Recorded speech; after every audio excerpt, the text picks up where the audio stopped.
So anyway, hello everyone. I'm glad to see everybody made it out today. We'll go ahead and get started. You may leave your video on if you would like to catch our attention. Lois is joining us to help moderate the chat box. So if you need anything immediately, you can stop, or if you want to share something, please stop and add. But if you have questions that you would like to ask in the chat, Lois will do that. And if we all need to stop and listen, we will. And we'll quit complaining about the challenges of homeschooling our own personal children while working, because we're just glad to be home and safe, and that's all we can really focus on right now. So I am super excited about this topic because this is what makes the microbit and physical computing special. So many kids want to be able to hold on to something, and getting the code out of the screen and into their hands is extremely engaging. And any teacher who's done physical computing can attest to this. One of the added benefits of using physical computing with students is that a lot of times the groups that are underrepresented in computer science are students who say, I want a career that really makes an impact, that really helps people. And so they tend to gravitate toward things like teaching and nursing and the medical fields, things like that. And they don't think of computer science as being something that helps people, because they're thinking of it in like the Hollywood version of it, you know, a hacker sitting at a computer at a cubicle by themselves, just like typing code really fast. And they don't really think of computer science as being something that's creating tools to solve problems. So when you can bring in the physical computing part of it, that's when you're going to engage those students who might otherwise be uninterested in computer science. And I'm going to make Lois share her Smart House project when we get to the end, because that's a perfect example of how to bring in not just the physical world, but problem solving as well with it. So once again, the link to the slides is in the calendar invite for this. I see Joanna just jumped on too. She's always really good about putting those links in the chat box for us if Lois hasn't done it already. I know she was waiting on everybody to log in, but they're always 2 steps ahead of me. So today I told you we would be getting a little noisy. So we are going to be, of course, using the microbits. You will need your alligator clips, and we'll be using the speaker. I can't do the mirror thing. And we'll also talk about, hold on, these are small, the thermistor and the photocell. And that's what comes with your kit. Most teachers, and me included, using these kits, typically use some kind of box. This is a crayon box. They're $1 at Walmart or Michael's. Around the beginning of the school year, they're usually on an end cap, but you can find them most of the time. It's a little small for the USB cable, especially. It's just a little tight in there, but I like how they stack, and you can get exactly the number that you need. I know we showed in previous webinars the photo boxes that are also handy, but with physical computing, you need to have a plan on how you're going to contain everything. So having individual boxes that you can number to hand out is one way to keep track of it. And I really found, as far as students being responsible for the pieces, really, I would find thermistors or photocells sometimes on the floor just because they're very small and they're easy to get brushed off of a table. So if you have a system where you number all of your boxes and then each student has a number and they always have the same number, it just helps with that accountability. So when something does come up missing, you can maybe track it down. But I was actually really impressed, even with my middle schoolers, how well they did take care of the stuff. So if you need to grab anything, grab that now before we go on. And Joanna and Lois, just stop me if I need to answer any of the questions in the chat. Okay, we are going to be working in CodeSpace again. If you have not logged in with a share token yet, Your share token is unscrambled merited. We are now in lesson 3, which is past the free version of CodeSpace.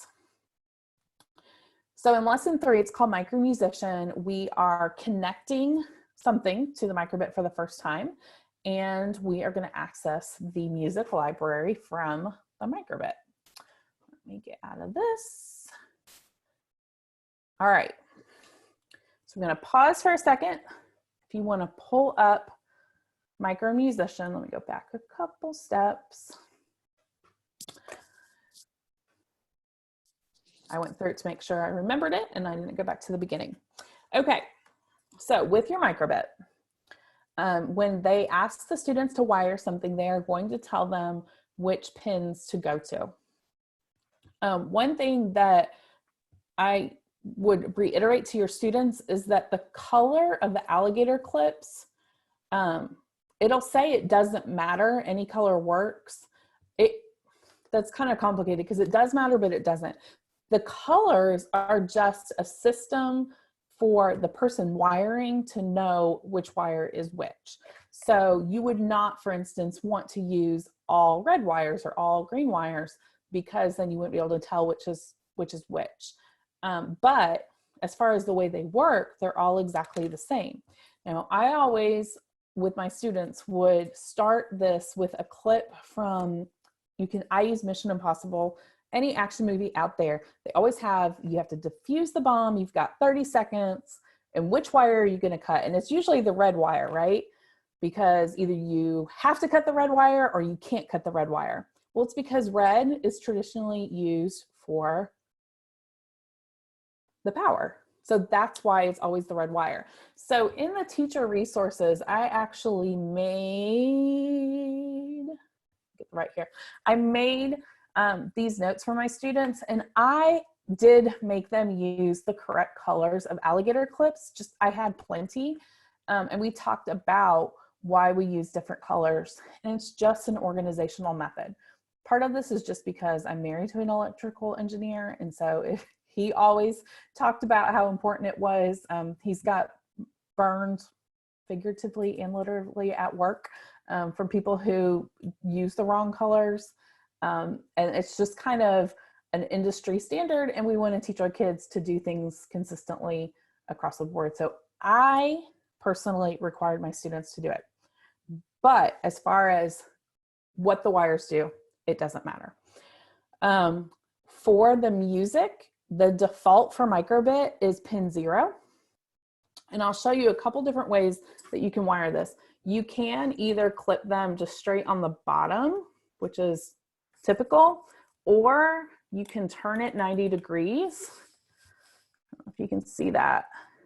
And that'll just stay, it's not really gonna slip unless you really pull it. So you're gonna hook one of yours to 0 and the other to ground.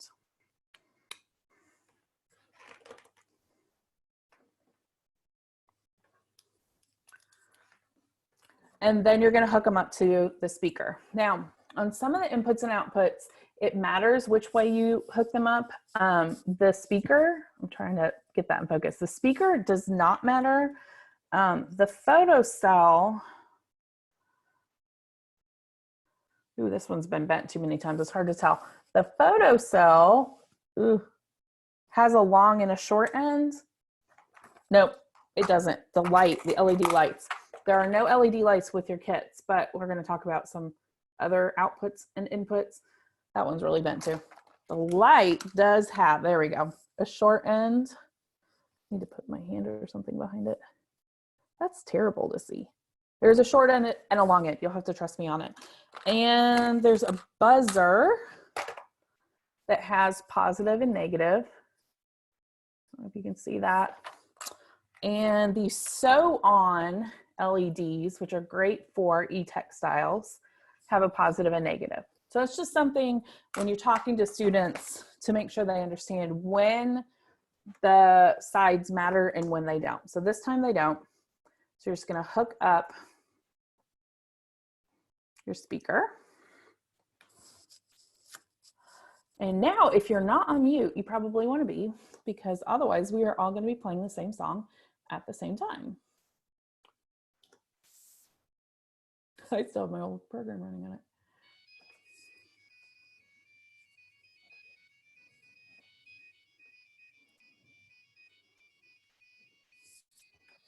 Okay, it's a long song. I've asked David, could you pick a shorter song for this? Because I get really tired of hearing that song. A funny story that I like to tell, David and Jerry were actually visiting my classroom because this was way back in the beta testing period. And we were doing this exact lesson. And one of my students asked me if instead of a speaker, could he hook it up to his headphones? And I was like, I don't know, try it, see what happens. And in my head, I was thinking it's not gonna work, but it did. And so that just goes to show that being creative and just, I don't know, see what happens, test it out. As long as it's not dangerous, the kids are gonna come up with some really cool stuff when they do that. So that is using the speaker. Before we move on, are there any questions or comments? Anything you want to add? Do make sure that you add the music wherever the music is. Here it is on 3.4, because these are the built-in melodies for the microbit. And just like the photograph or the import photo, if you don't do it here and you need it later, you're not going to have it. Also, it shows how to make custom songs. And I'm actually going to show you an example of that later. So students can program any song to play on their microbit, which is pretty cool. All right, I didn't see any questions. So I'm going to go ahead and move on to the next topic. So one way that you can use physical computing, obviously, is just through the inputs and outputs. But you can also use the tools that you create to do something with that. So for example, in lesson 6, they learn about lists with AnswerBot. And so in that, instead of using a random list, we created this restaurant picker. So you ever have the problem at your house where you're like, where do you want to eat? I don't know, where do you want to eat? And you just keep going back and forth. I don't care, I don't care. So we came up with a list of favorite restaurants, and then you program the microbit to display a random restaurant on a button press or when the device is shaken. And that was a student suggestion, like, I want to shake it and have it show up. Well, you have an accelerometer, so figure out how to do that. Another student wanted to do a magic 8-ball. That's the same type of programming, so sure, make a magic 8-ball. So this was really a student-driven project. And I think I have a video, if it'll load. Of course it's not gonna load, here we go. All right, are you able, let me unmute this. Firehouse subs, this is on a button press.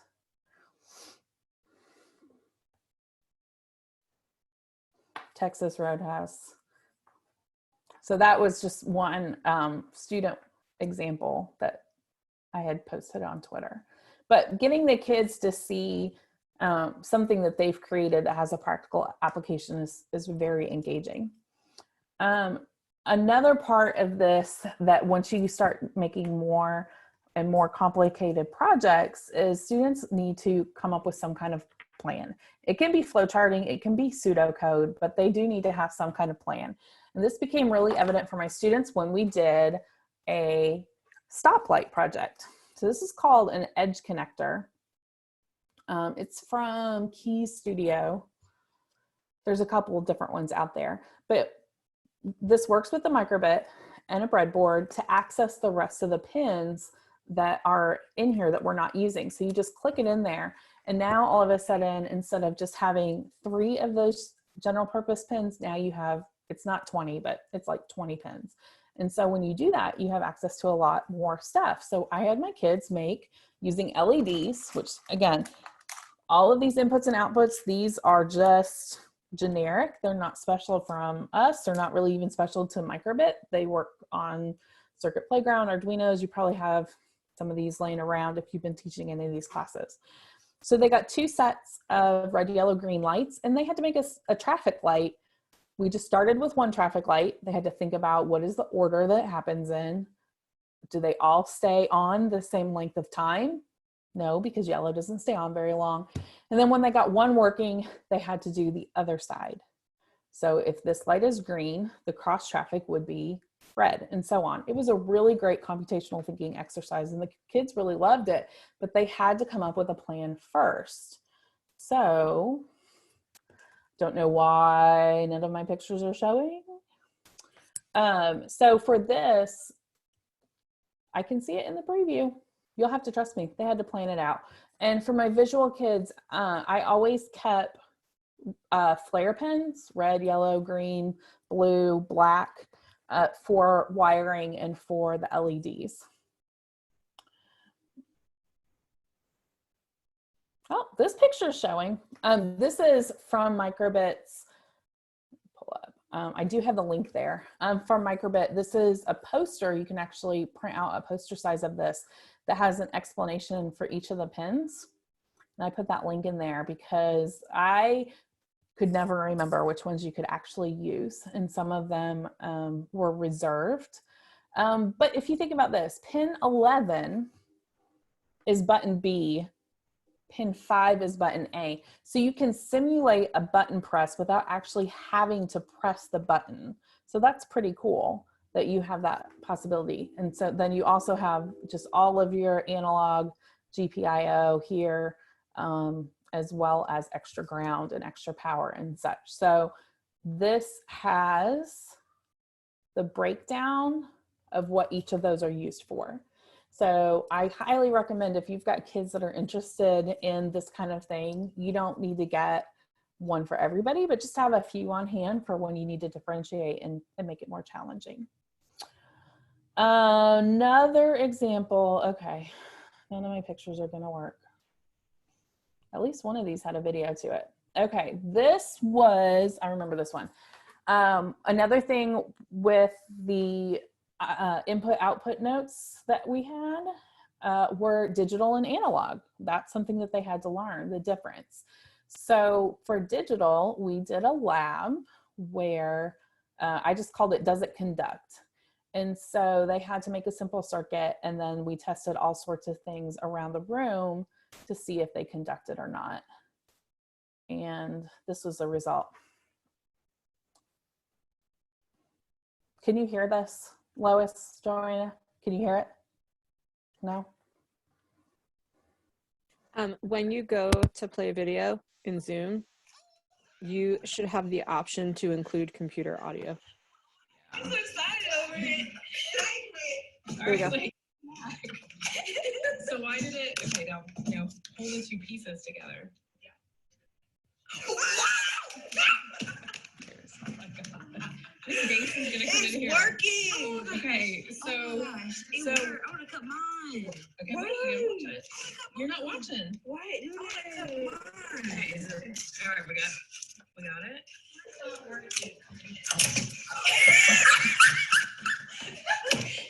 Wait, you had to come back. So why did it do that? It's like, because it's still connected. It's disconnected. Okay. But it's still in the fall though. Okay, so when it was one piece, did you have a complete circuit? When the aluminum foil was one piece? Yes. You had a complete circuit. And then when I cut it, what happened to the circuit? It went away. Okay, yeah. I broke the circuit, right? So then when you put it back together. Okay, that's really terrible quality of video, but they were so excited about it and just jumping and screaming. And for, 13-year-old girls to be that excited, I was like, oh, I've got to take video of this because it was just hysterical. But for them to be able to, again, like see it and have their hands on it and do it was really, really cool. This was another project that was, again, student-led, that they wanted to really investigate how computer science was used in like stadiums and theaters and things like that. And so I had a friend who works in sports graphics. And so he got all of his friends from all across the country to send us pictures and videos from inside control rooms for Madison Square Gardens and college football stadiums and pro football stadiums and basketball. And it was really cool. And the kids really enjoyed it. And so then they made a replica. They had to use their microbit, and they could do a scoreboard with button presses. They could do sound. Some of them chose to do like the school fight song if it was a college stadium. And some did animations, which used the LEDs on the microbit. So here is an example of one where I don't know this song. Some of you might recognize it, but it was a song that was played at the Grammys. And then they also did scrolling advertisements as well. Let me make it full screen. Here's our Grammys. We've got lyrics and ads, including the Fiji The water. animation is really cool. And then here's our animation, music video.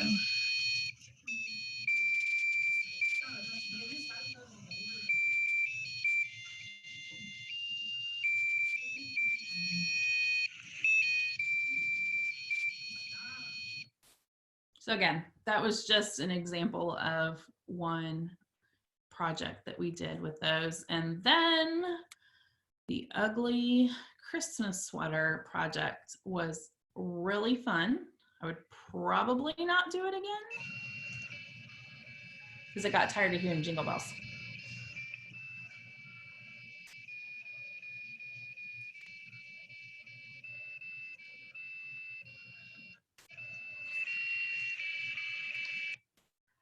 So that one again was made with that custom song feature. Lois, would you share with everybody your smart house project? Yes. So before we went to e-learning, we were working on, they were researching a smart house, and they had to choose a group in order to create a smart house for. It could be a family with young children. It could be somebody who had a handicap or were blind or wheelchair. Some people were wanting to use some of our veterans coming back and some of the challenges that they face. And then they needed to create a room working in groups. They would then have a whole house, but they would choose a room that they would create something that the microbit would do, whether it was sound activating with water coming on or water going off, or a light or a fan. They had talked about doing, making it where it was temperature controlled, automatic. But we were in the process of investigating what would be some of the needs, and then they were working on, they were going to 3D print parts and then attach that to peripherals and use the microbit as the brain to code. So next fall, I didn't have enough microbits to send out with everybody, and so we just kind of put that on hold. We are at the end here going to do the school is Beechwood Middle, so we're going to call it BMS Shark Tank. And one of their choices is going to be to create a virtual smart house. But I'm also leaving it pretty open because everybody's in a different place with their mind space right now too, So she was talking about temperature control. So the thermistor that comes with your pack, this is for temperature. So it can detect changes in temperature. It can detect, threshold, things like that. There's lots of applications that you can use that with, that you learn how to program. I will tell you the lesson for this does get into a little bit of algebra. They have to figure out a slope of a line in order to take it from an analog value to an actual, they do it in Fahrenheit. So just keep that in mind depending on the age of your students. There is some math involved in getting a value from this. And then the photo cell is used for changes in light. So again, with a smart house, most kids are familiar with night lights that have this kind of photocell in front of it. So if it gets dark, the light turns on. If there's light, then it goes off. They're also familiar with how their computer screens and cell phone screens change the contrast based on how much ambient light is in the room. So there are a lot of applications for this that they are familiar with. They just don't know that that's what it is. So bringing it back to that is always engaging. Another way that you can use all of these tools that you're creating is in collaboration with other teachers. So for example, in lesson 7, they make a game spinner. So they put an arrow on it and it can spin, or it can actually be with the accelerometer, you can use it like a compass to point a certain direction. So there's a lot of math involved in that. But with the game spinner, you could make a probability spinner instead. So challenge the kids to create either a spinner with the arrows, a dice of any side, or a coin. So some differentiation in there. And then work with a math teacher to do a probability lesson. So you can have the math students working on the math part of it and the computer science students working on creating the simulator. So this is one of the labs that is in the Google Drive for this. And there are some, comparisons where they need to see which of these is the most fair and how would you describe it fair, what makes it fair, and what's the best way to calculate probability. Should you use theoretical or experimental with the item or experimental with the microbit? So there's some of that involved, and your math teachers would love if you would bring some math into your class. Another one, this was a favorite with my students, in lesson 8, they make a reaction tester. So basically, if you haven't gotten to that one yet, there's a countdown and then a random delay, and then an image, it's like a diamond, shows up on the LED, and you press a button, and then your reaction time in milliseconds scrolls across the display. Well, that's it. That's the whole project. But now you've got this really cool tool that you can use for what? So what I did with students is have them determine the effect of texting or operating a cell phone on reaction time. So with partners, they go through and they do it 5 times with just watching the microbit and record the average, and then repeat it while operating their cell phone. And then they, of course, discuss what happened, why did your reaction time change? There's some other things like, could you use a sound instead of an image on the microbit? Is that better or worse? And then share your results. How are you going to share with others what operating a cell phone does to your reaction time? And they really enjoyed that, and I hope it sticks with them when they start driving in the next year or so. And then the last thing resource I wanted to show, back in November, we did a series of blog posts called No Blocks November. I'm going to open it up now. And so basically all you need to do any of these is a microbit and then whatever peripherals that it requires. You can code a microbit in Python in code space even without a login for it, because you can just turn off the teaching panel and it's just a really great editor. So any of these you can do in code space. So we get lots of requests for NeoPixels. So this was a really fun one that I enjoyed, just making lots of different kind of displays. Every single one of these series has the science behind how it works. It has a YouTube video that goes with it, and then the wiring diagram, of course, but then how to program it.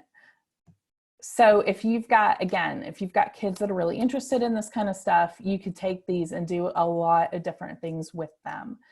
And I know kids love to learn through YouTube. So all of those, you've got the ultrasonic, the potentiometer, buttons and switches, servos, tons of stuff there. We did one about every other day. So there's maybe 15 of them.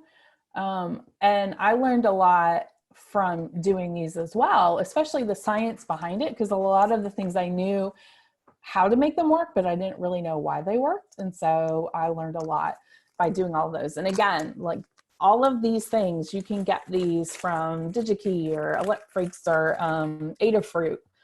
Everybody's got these on their website if they're in the Internet of Things kind of category. Lois, you look like you wanted to add something? I was putting it down in the chat. One thing that I love about CodeSpace is just the intentionality that both you and David put in it, because sometimes in, you know, when you're Google searching, trying to find things, you will find the activity or whatever, but you don't have the why behind it. So the fact that you guys take time to put in the why, whether it's science or math or computer science, makes it, for especially for us newbie teachers to computer science, it just you know, fills our brain with good things. So thank you. Well, and part of that comes from David seeing a need for it, but because my background is in math and not computer science, I don't have that background knowledge. And so when I was asking why, if I'm asking why, that means other people are asking why. And most of us, most computer science teachers do not have a computer science background. We come from somewhere else, math or science. Typically, I've worked with people who were PE/computer science teachers, because an elective is an elective, right? You can teach any of them.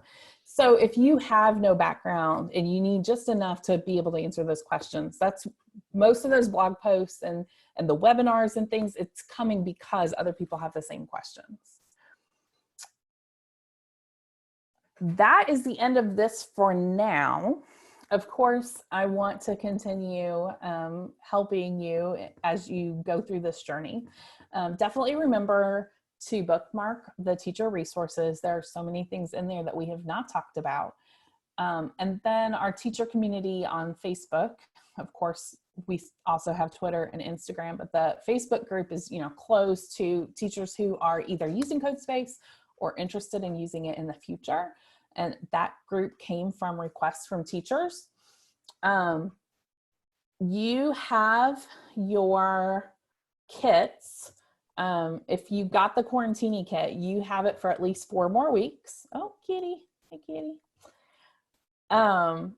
So we want you to continue to play with it and learn and go through the projects if you can.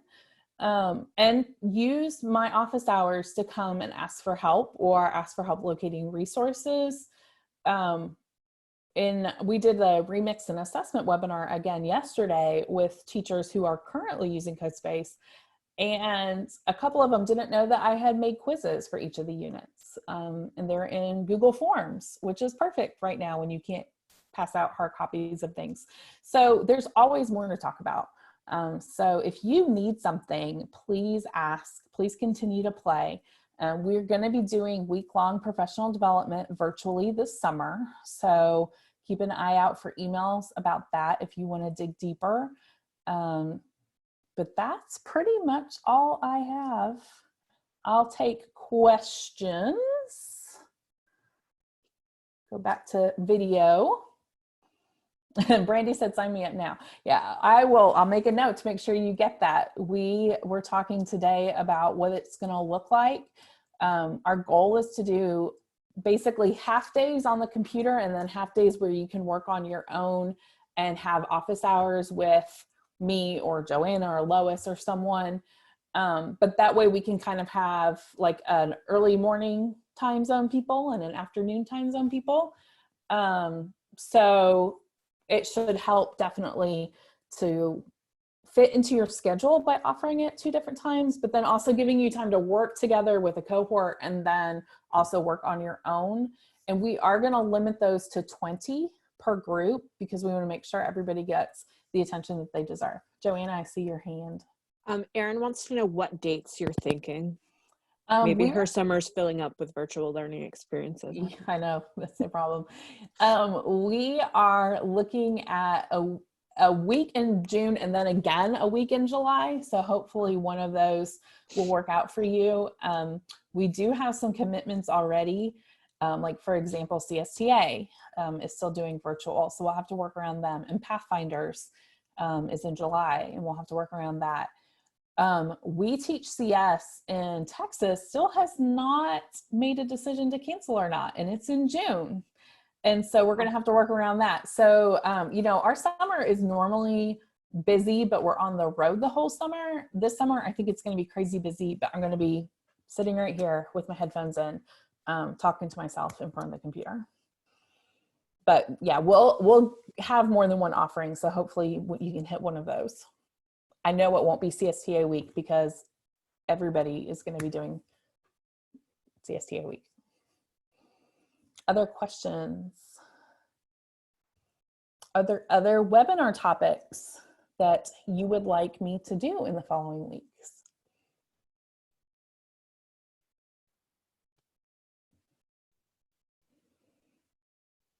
You can do a banana bread tutorial.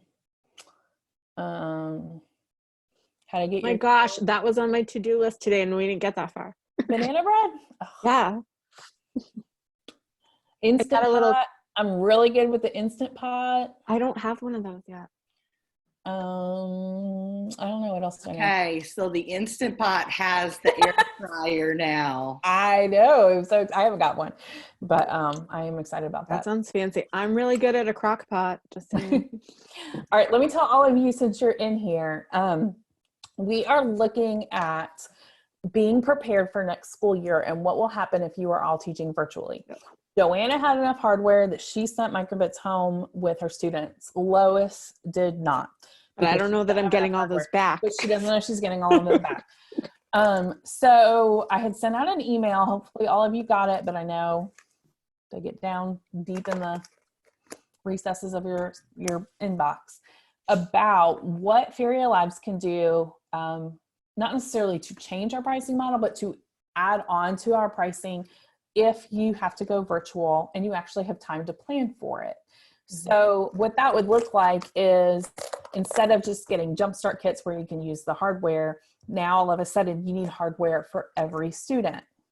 So every kid would need 2 microbits because of the radio unit 4, 2 battery packs. It's basically an Explorer kit, but only 1 license.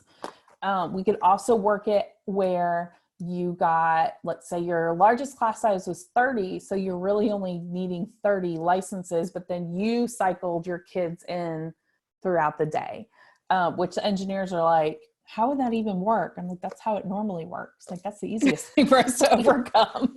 Class schedule? Class schedule. You get in when it's your time, and if you don't get in during your time and it's full later, then that's your problem. You got to figure it out. Get on at midnight, probably like 11:59. If something's due, everybody's going to be on. So that's one option. We talked about renting for a year, where if you needed code bots, let's say you normally have a class of 20, so you have 10 code bots or 20 code bots, but you have 4 sections. Could you rent a code bot for the year? Or, do you basically get a box and put your, like, a textbook barcode on it and check it out to the students like it's their textbook, and then if it gets broken or lost or not returned, then they have to pay fees like they would if it were, a textbook. So we are looking at feedback from all of you and what you need. So please either stay on here or email me. Let me pull up the chat. I saw somebody just said something too. Yeah, Michelle's asking about funding. Right. So like for that, if we did, if you did a rental program, like think about what you would need for a normal, let's say everything goes back to normal, 25 kids in a class. How many robots would you need for that? And then how could we fill in the gaps for this temporary time period? And what kind of contract would you have with your students if they lost or broke something. Like, what is going to be easiest? So in talking Michelle, to are you allowed to do donors choose? Muted myself and couldn't get it off. No, Oh, that's okay. you're not. They have STEM fund matching right now that like it would be pretty easy to get. I think it was. We have a foundation through our school district, so we are not allowed to use it. And that grant comes out every year in September. So it's something I can put in, but no guarantees I'll get it.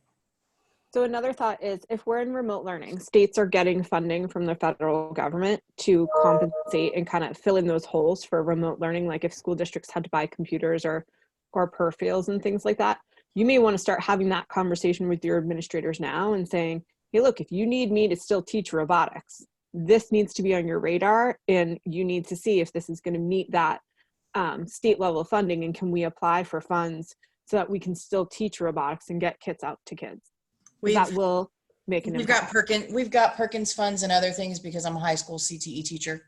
Okay. So we've got it available. I just don't know how it works because we're a 2 high school district and we have to be the same on both campuses. And so I don't know what that exactly is going to look like quite yet. Yeah, so Michelle, that might be something that you want to talk to me about. How could you, like, if you could get funding for 25, but how could you get the 50 that you need temporarily? And Right. So we're willing to work out some kind of, like, it could even be a lease that then goes toward a future purchase. Okay. So it's not wasted money. But we're trying to think outside the box and like, how can we refinagle? No one wants to get rid of what we currently have because hopefully someday we're going to go back to normal. But just to fill this gap, we know that if kids have access to Jumpstart Python or Python with Robots at home, they're going to be learning. It is really good for independent online learning, except what do you do about the hardware? So we want to help with that hardware piece. Okay, cool. Thank you. Yes. Anyone else? Yeah, I love playing with all these sensors and stuff. It's so much fun. There's so many more things out there that you can do with it, but this is what really makes the physical computing physical, is getting all of the wiring and everything. And the kids just eat it up. They love it. It's engaging. It's real. It's authentic. So it's just the best. All right, everybody knows how to get a hold of me. I will do more webinars if you want them. And I'll be repeating all of these. So if you need to jump back in for something, you know how to find me. Thank you, Brandy. Bye, everybody. Bye, Ryan. I know you're out there.